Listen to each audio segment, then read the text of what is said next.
Hello, I'm Brigantia Blackbird, the Blackbird Grimoire.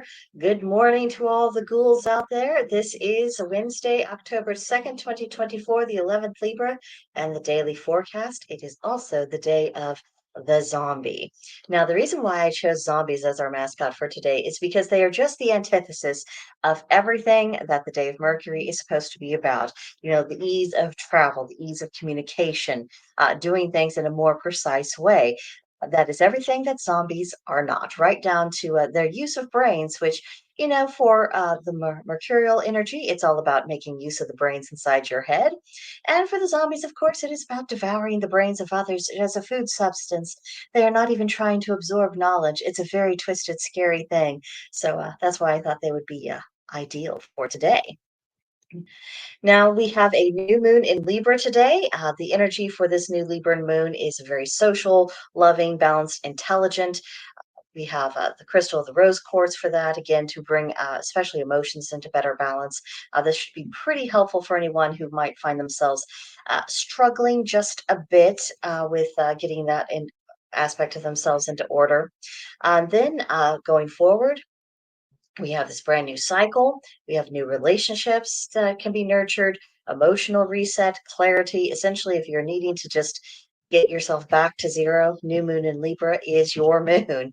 I also found these journal prompts. How well do I really listen? Who do I need to make compromise with in order to improve our relationship? Is my self care routine supporting my physical, mental, and emotional wellness? These are things to very much take into account, and not just because they're just good ideas in general, especially when it comes to self care, but also because, this is cold and flu season. And especially if someone has young children. And of course, with children, they go off to school and those are germ factories. And, they get over their sniffles pretty quickly. And then the adults are essentially on the brink of death for about a week. And that's pretty miserable. So, anything that makes us less vulnerable to those occasions, it's a very good idea. This is the new best time to really sort out some things for health. And now for some affirmations. I really love this cheat sheet from Stones of Virtue, by the way. My relationships support my well being. My life is harmonious and balanced. My heart is light and open. I am grounded, stable, and peaceful. My heart is open to receiving all the love of the universe. Now, the beautiful thing about affirmations is that it is programming your brain to essentially operate in the direction of those intentions. And by stating them as if they already exist, it's telling your brain that anything that is out of alignment with that intention has got to go. So if you're needing to break habits, if you are needing to communicate differently, if you need to pursue different goals, your brain is already being nudged in that direction. It can be a lot easier for you to fulfill your goals when you take that thing. Essentially, I don't want to say self hypnosis or self spell work, but it's akin to that. You are programming your energy for what you want it to do. I also found a new moon Libra tarot spread for you. The first card represents what will this new moon in Libra teach me? The second, what blessings come with this new moon? The third, an area of my life that requires better balance. The fourth, can I cultivate balance for this part of my life? Number five, a seed I can plant for a brighter future. And number six, some good fortune coming my way. So definitely take a screenshot of this one if you're interested in it. And of course, you can always go on to Pinterest and find a variety of new moon spreads, even ones that are very specific to this new moon. All right, now for today's astrology, the sun is in Libra, cardinal air representing justice. The moon is fourth quarter Libra, cardinal air representing partnerships. At 1:49 p.m. Central Time, it goes into the new moon. Mercury is in Libra, cardinal air representing the visionary. Venus is in Scorpio, fixed water representing passion. Mars is in Cancer, cardinal water, which is seeking security. Jupiter is in Gemini, mutable air representing questing. Saturn is retrograding in Pisces, mutable water, which is to redefine dreams. Uranus is retrograding in Taurus, fixed earth representing rebellion. Neptune is retrograding in Pisces, mutable water, which is spiritual awakenings, and Pluto is retrograding in Capricorn, cardinal earth, representing transformations. Now, for the retrograde reminders, Saturn, reclaim your authority. Uranus, reconsider how you rebel. For Neptune, reclaim your magic. Pluto, reclaim your ability to regenerate. And for Chiron, restore the heroic spirit. So, for our moon phase, which is new, we are looking at beginnings. Whatever you want to begin, now is the time. And then, additionally, for the Libra moon, the do's are socialize, problem solve, cultural activities, and the don'ts are blind emotionalism, seesawing emotionality, and manipulative flattery. So, Libra and Mercury is the visionary, the prophet, and the innovator. And the new moon in Libra is just the perfect moment to begin those new projects, go in a different direction, or experiment with new ideas. And that's the thing with ideas. You don't have to automatically accept something just because someone presented information and had a reasonable argument or was really confident in what they were saying. You can entertain an idea. You can look at it from multiple different angles. You don't have to completely internalize it and say, yes, I believe this is true until you've actually put it to the test. And, the new moon in Libra, that's really a good time for that sort of thinking. And as Libra likes a bit of intelligent company, reach out if you have a collaborator in mind for any of your projects, or if you're just wanting to kind of test an opinion against someone, you could uh, and again, this could be any kind of opinion. It doesn't have to necessarily be a spiritual one, but you can look to someone who you really respect or someone who is knowledgeable in the area of which you are wanting to kind of test out an idea and say, I had this idea in my head. I kind of want to troubleshoot it. Can I bounce this off of you for a little while to see if it has any holes that I'm not immediately seeing, or to just get a second opinion as to whether or not it holds water. Particularly if it's a pet idea that it sounds really good and you hope it is really good, but once it's put into practice, perhaps it wasn't quite so brilliant. Anything like that, that's a good thing to go over with someone trusted, someone who, doesn't have any ill intention, someone who isn't trying to browbeat you into anything.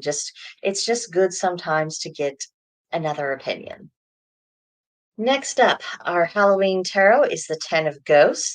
The number 10 represents abundance and excess. The suit of Ghosts, which is essentially the suit of Cups, is the emotional feminine, receptive energy, the water element, and emotion. The keywords for the card are passion for life, strong friendship, great love, and bliss.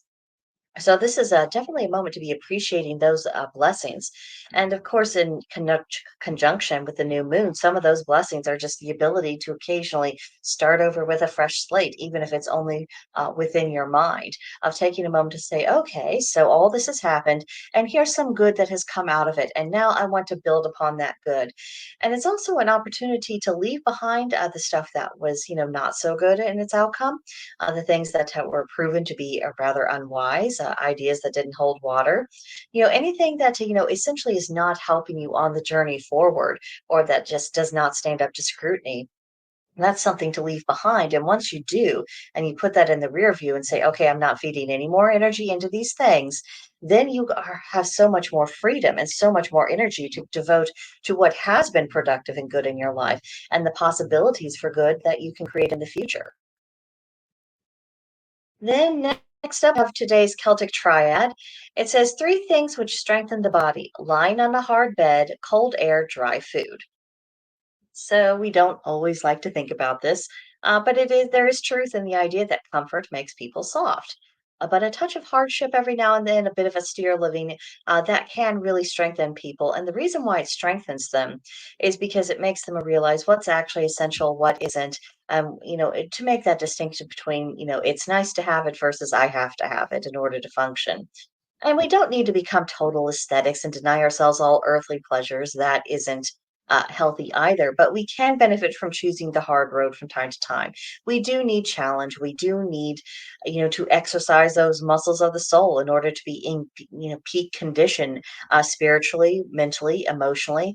And we need that as much as we need to exercise of the muscles of the body. So, that's just kind of my take on what the verse is getting at. Today's magical correspondences are centered on the idea of organization. Ooh, gang, can you tell that perhaps I would have benefited from a little bit more tea today? Anyways, moving on, the color for this is brown. The plant is the oak, the animal is the buffalo, and the crystal is jasper. Creating order in your surroundings that does reduce stress by a considerable margin. It can also improve your efficiency when you're doing chores because, most chores, they're not exciting, earth shattering things. And while you can be very satisfied when they're completed, the doing of them, it is what it is. So improving efficiency, that actually goes a long way to not only creating order, but creating a little bit of happiness. And all of this really does make your environment more pleasant to be in. And I absolutely encourage you to make your home environment as pleasant as what it possibly can be. We shouldn't be, having the bulk of our suffering at home. So whatever you can do to improve it, however small, it's not a meaningless thing. It does have value. It is worth the time and effort, and the benefits will be, essentially to your mental state. Now for today's practices. It's Wednesday, so you might try a new Samhain or Halloween themed tarot spread. Then you are invited to contemplate the symbolism of zombies. I touched on it a little bit earlier in this video, but that's just a few things. See what you can make of that. And then you can examine what similarities you have in your personality or your way of doing things to the energy of Mercury. And you can contemplate, what does mercurial wisdom consist of? And so Wednesdays, I decided, would be curious evenings. So learn something new tonight. It doesn't have to be a big, long thing. You don't have to give up your evening for a 2-hour podcast. But, just try to, find a new little tidbit, something that you did not know yesterday. Learn about it today. So, you didn't think I was going to suggest you used a new Halloween tarot spread without showing you, one that you might decide to use.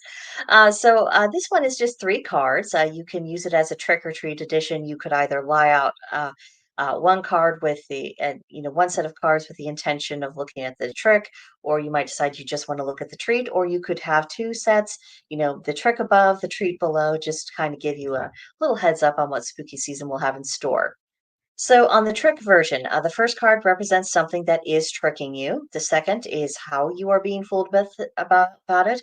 The how you are being fooled is actually very revealing and very helpful, so you can stop being fooled. And the third card represents how you can gain a clear perspective and just stop being tricked. Now for the treat, the first card represents a treat in your life. The second is a way you can fully embrace that treat. And the third is something you don't yet understand about that treat. So it's simple, it's very clear. There's a lot to be said for these shorter tarot spreads, and making use of, 3 or 5 cards, because it gives you enough information to work with without you getting bogged down in details and how does this all fit together. Sometimes you just need simplicity. So if that's what you're looking for, this is a spread that you might want to try out. And then for the journal prompt, list every legitimate purpose of divination that you can possibly think of. And that is what I have for you today. Have a very magical and delightfully spooky day, everyone. Let me know what you thought about all this in the comments, and I will see you guys in the next one. Bye for now.